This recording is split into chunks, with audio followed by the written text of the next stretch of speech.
siap memuji dan menyembah Tuhan. Come on.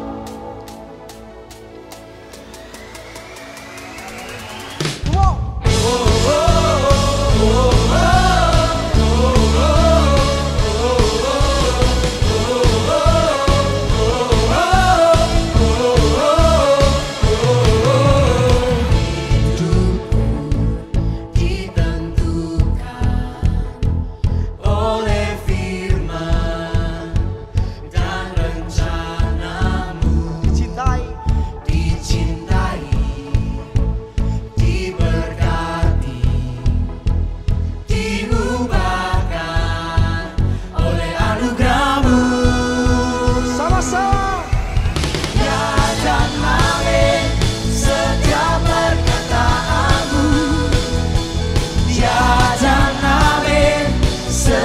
Janji-janjimu, imanku pun kuatkanlah firman-Mu.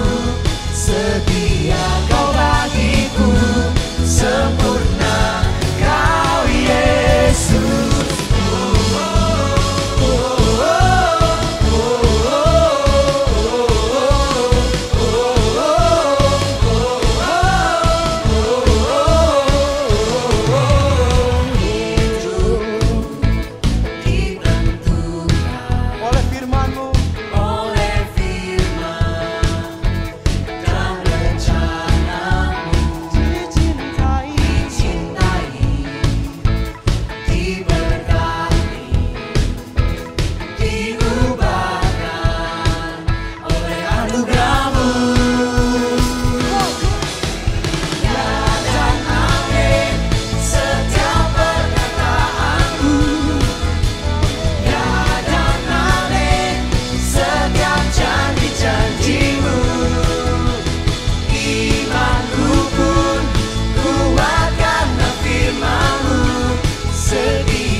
Mari kita siapkan hati kita.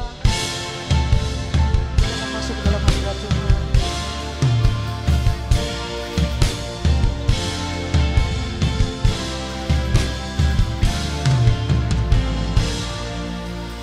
Penolong yang selalu setia,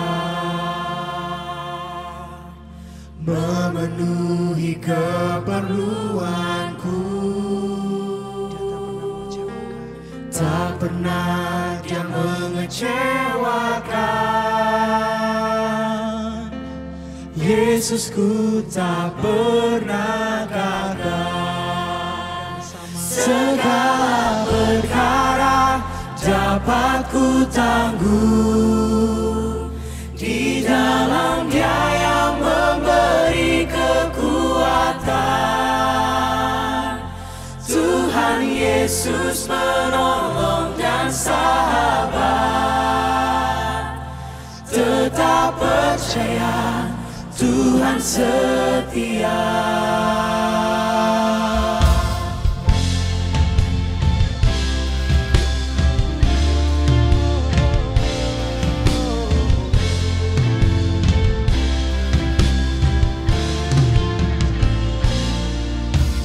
Penolong yang selalu setia, memenuhi keperluanku. Tak pernah dia mengecewakan. Yesusku tak pernah gagal. Segala perkara dapat ku tangguh di dalam Dia yang memberi kekuatan. Tuhan Yesus menolong dan sahabat. Tetap percaya Tuhan setia. Segala perkara dapat ku tangguh di dalam Dia yang memberi kekuatan. Tuhan Yesus menolong dan sahabat. Tetap percaya Tuhan setia.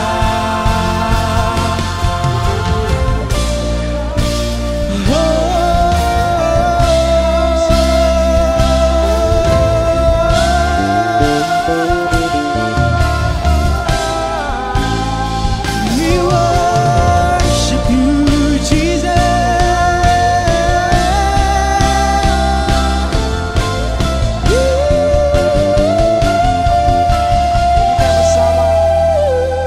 Segala perkara dapat ku tangguh di dalam Dia yang memberi kekuatan. Tuhan Yesus menolong dan sahabat. Tetap percaya Tuhan setia. Tetap percaya Tuhan setia. Tetap percaya Tuhan setia.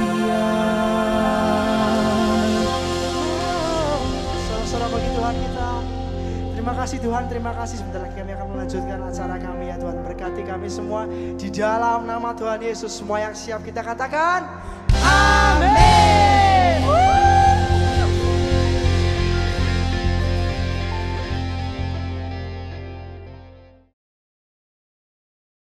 Halo semuanya, welcome to Alpha Omega Church Teen Online Service. Gimana kabar kalian? Semoga kalian baik-baik aja di rumah. Selamat datang bagi kalian yang udah tuning in di Alpha Omega Church Teen Online Service. Welcome, jangan canggung dengan cara kita bernyanyi, memuji Tuhan, mengangkat tangan, ataupun kalian mendengarkan bahasa yang asing. Karena kami percaya bahwa lagu dapat membangkitkan iman kita, dan itu semua merupakan ekspresi cinta kita kepada Tuhan kita yang dahsyat. Dan sekarang aku akan membawakan beberapa pengumuman untuk kalian. Untuk yang pertama, Teen Online Service ini kalian bisa akses di YouTube Alpha Omega Church setiap hari Minggu mulai dari jam 7 pagi. Jadi sekali lagi, Teen Online Service ini kalian bisa akses setiap hari Minggu di YouTube Alpha Omega Church setiap mulai jam 7 pagi. Jadi jangan lupa untuk selalu tuning in dan jangan lupa subscribe, like, komen, dan jangan lupa share ke teman-teman kalian supaya bisa diberkati bersama-sama. Lalu yang kedua adalah buat teman-teman yang rindu untuk memberikan persembahan, teman-teman bisa memberikan ke rekening yang ada di bawah ini. Jadi buat teman-teman, Komsel masih tetap berjalan di jam-jam ibadah yang sudah ditentukan di Komsel kalian. Jangan lupa ajak kawan-kawan kalian untuk join bersama-sama di Komsel.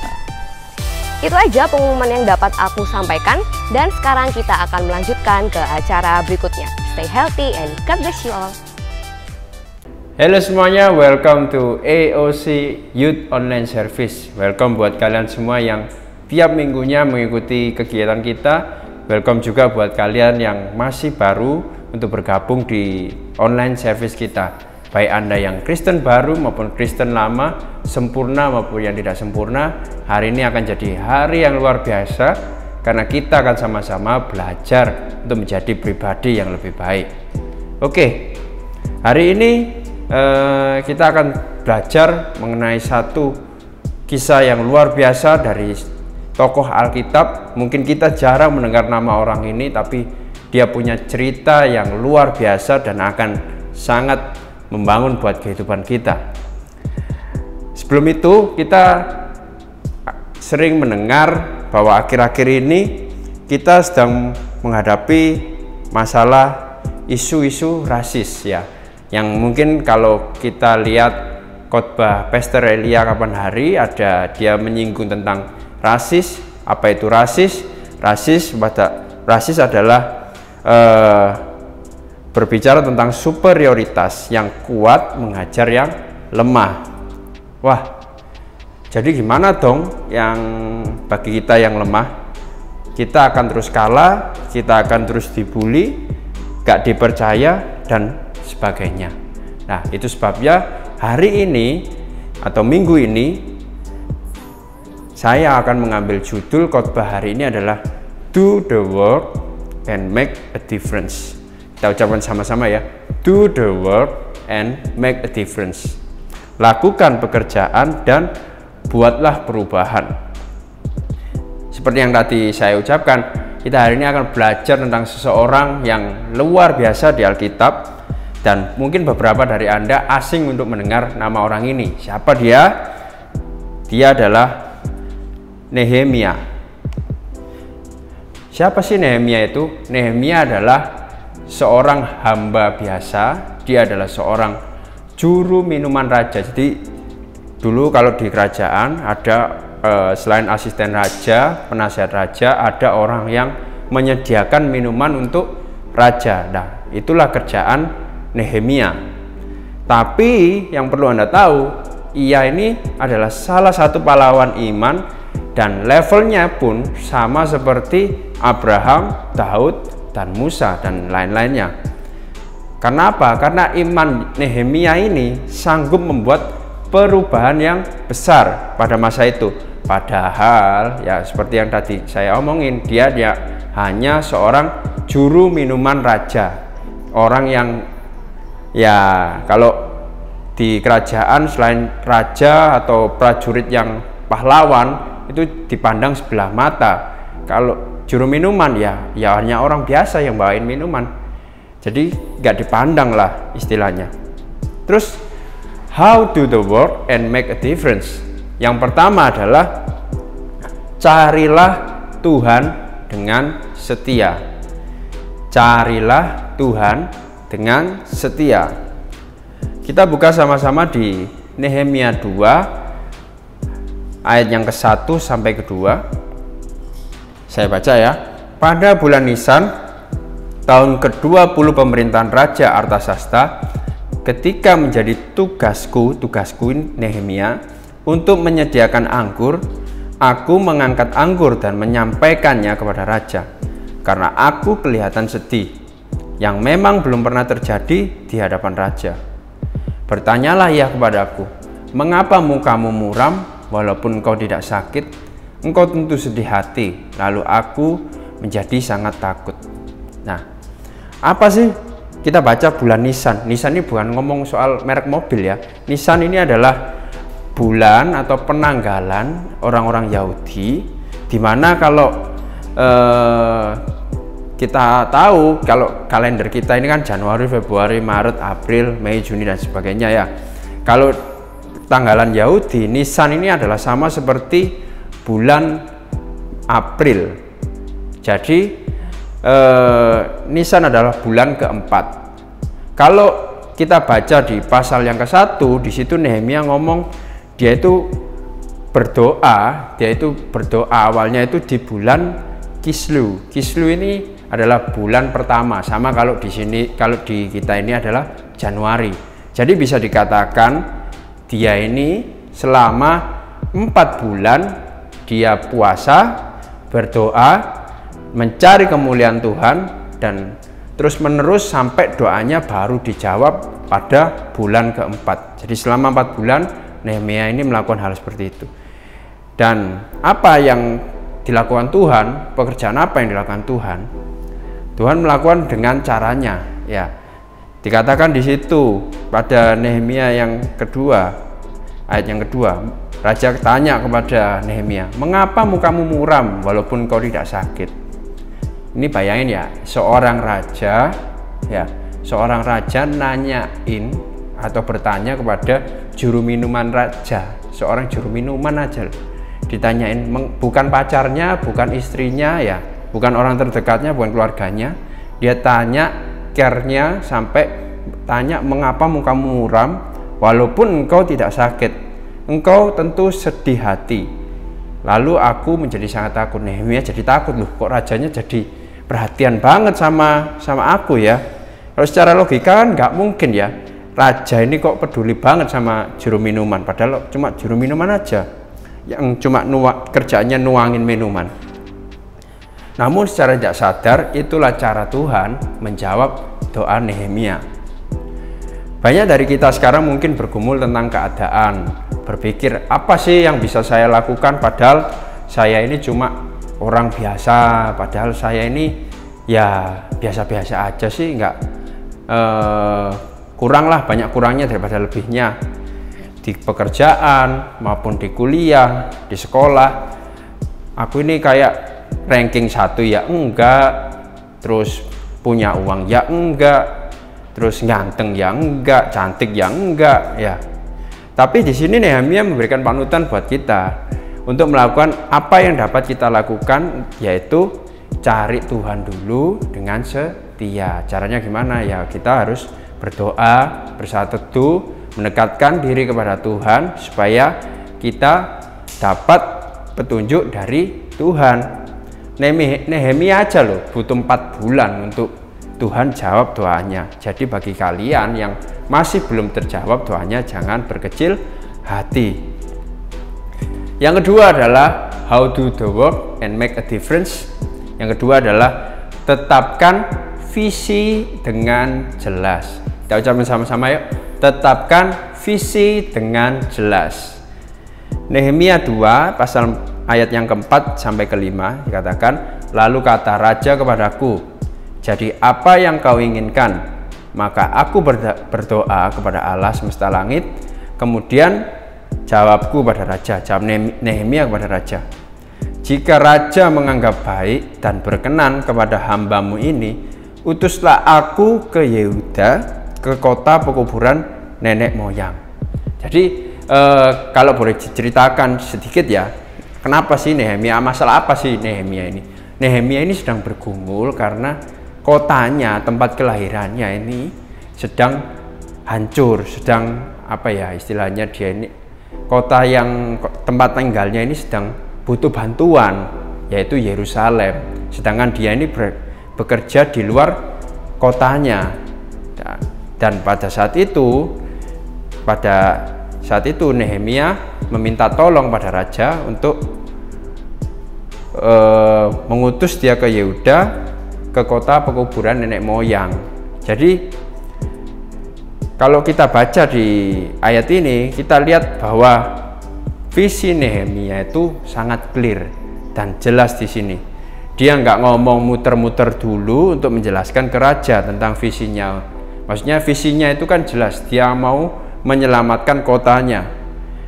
Jadi dia ngomong ke raja itu biasanya orang kalau ngomong ke atasan kan, atau orang yang lebih senior biasanya ngomongnya kan, "Aku ini mau minta tolong, temanku ini tadi jatuh, terus tertabrak mobil, gini. Padahal cuma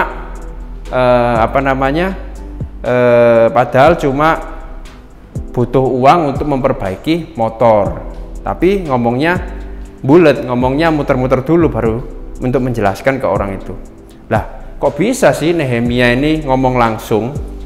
Padahal kalau biasanya orang minta tolong itu ke orang yang lebih tua itu susah untuk ngomong to the point. Mungkin kan orang Indonesia dikenal dengan kata sungkan ya.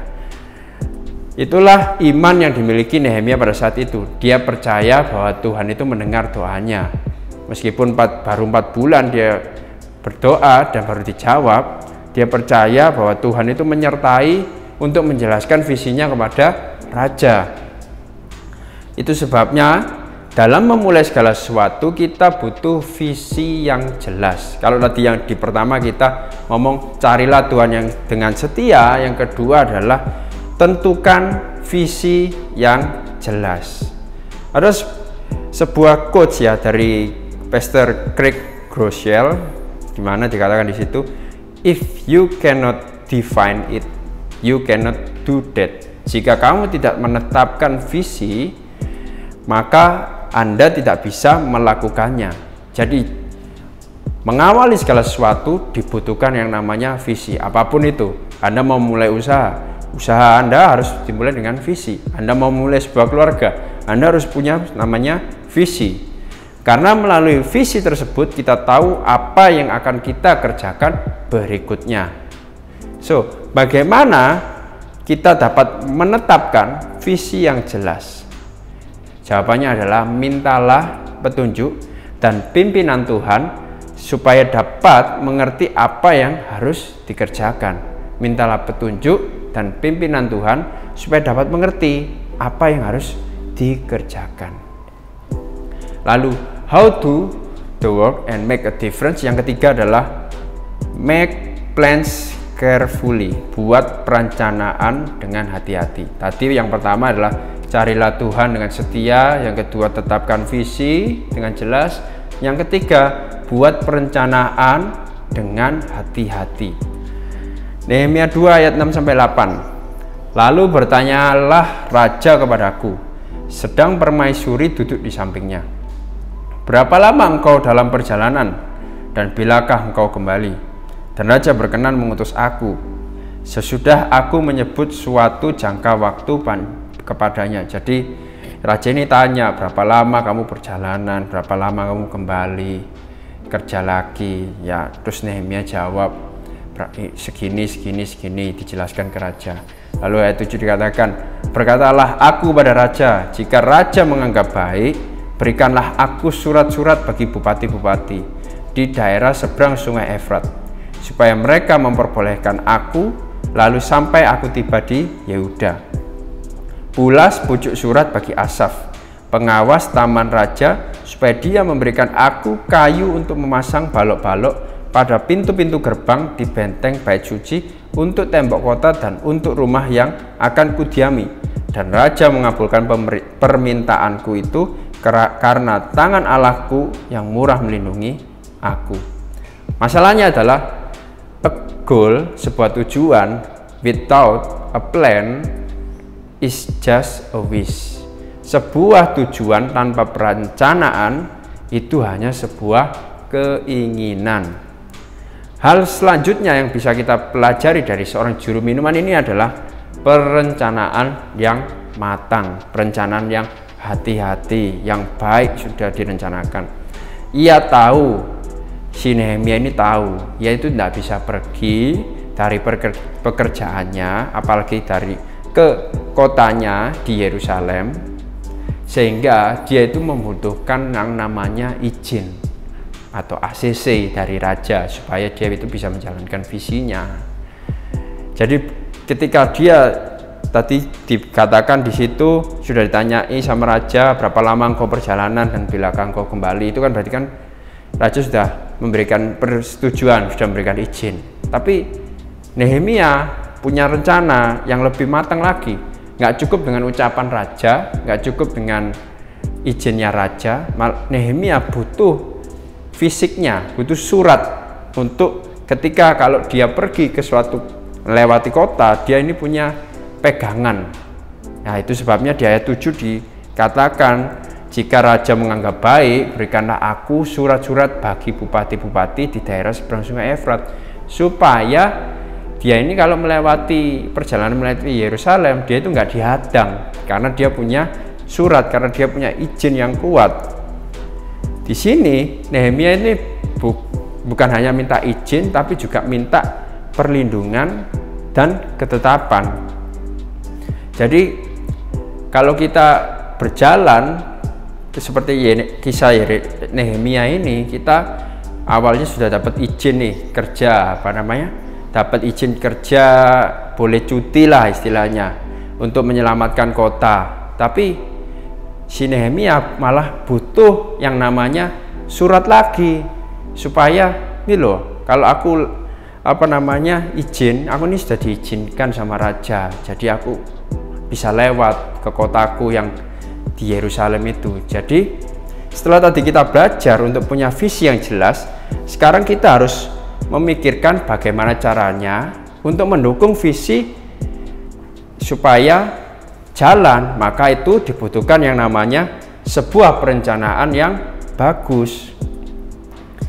Misalnya nih contohnya, ketika kuliah pengen lulus cepet dengan IPK yang bagus, dengan nilai yang bagus, maka kita harus punya plan yang bagus juga, plan yang baik juga, perencanaan yang baik untuk mendukung visi kita tersebut. Ya contohnya kalau pengen lulus cepet, IPK bagus, ya kita harus gimana caranya milih mata kuliah yang sekiranya kita bisa ngambil. Jangan sampai kita ngambil semuanya, ngambil banyak, tetapi nanti di akhir semester banyak yang nggak lulusnya. Ya sama aja, kita akan tertunda dan IPK kita nggak bagus.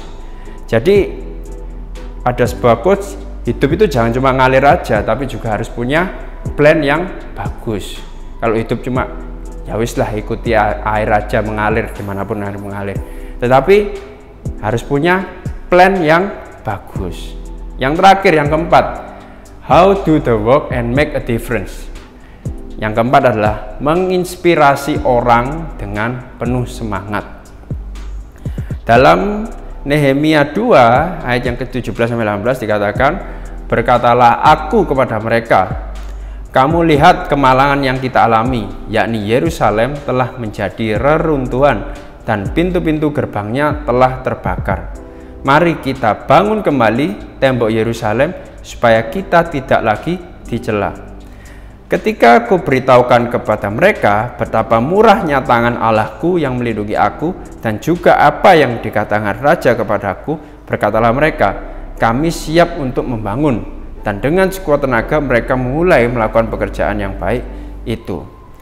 Di cara yang terakhir ini kita diajak untuk menginspirasi orang-orang yang awalnya itu pesimistis dalam hidup, nggak ada semangat dan sebagainya, untuk menjadi optimis. Ayo sama-sama kita bangun, ayo sama-sama kita bekerja sama-sama. Kalau kita sudah mengalami pekerjaan Tuhan yang luar biasa, mengalami kebaikan Tuhan dalam kehidupan kita, selanjutnya kita harus jadi inspirasi bagi orang-orang yang sedang lemah, yang sedang dipandang sebelah mata, yang sedang nggak percaya dirinya rendah. Kita harus membantu mereka melalui menginspirasi mereka. Ini loh aku dulu seperti ini.